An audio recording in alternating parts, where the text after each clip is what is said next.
మంత్రి సీతక్కపై మాజీ మంత్రి సత్యవతి రాథోడ్ ఫైర్ అయ్యారు. సమ్మక్క జాతరకు ప్రభుత్వం 100 కోట్లు నిధులిచ్చిందని, ఆ నిధుల్లో కమిషన్ కోసం సీతక్క 100 సార్లు కొట్లాడిందన్నారు. అలాంటి సీతక్క తనపై అసత్యాలు మాట్లాడటం హాస్యాస్పదంగా ఉందన్నారు.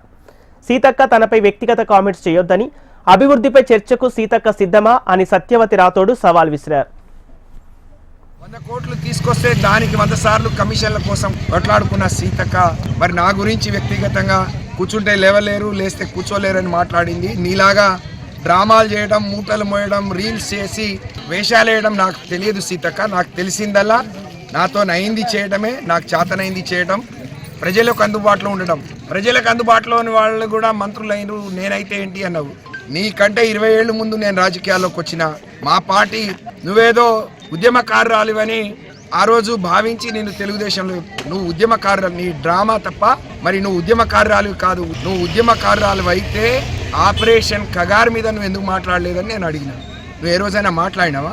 నువ్వు జనశక్తిలో పనిచేసినావు, దళ సభ్యురాలుగా పనిచేసినావు. మరి కేంద్ర ప్రభుత్వం మనుషులను మరి అనేక మంది ఆ రోజు నుంచి ఉన్న అనేక ఉద్యమాల్లో ఉన్న అనేక మందిని పిట్టలుగా కాల్ చేస్తుంటే, మరి పక్షుల్లాగా కాల్ చేస్తుంటే వాళ్ళ గురించి ఎప్పుడు మాట్లాడని నువ్వు మరి నువ్వేం నాయకురాలివి అంటే నీకొక నీతి ఇంకోళ్ళకో నీతి అని చెప్పాను.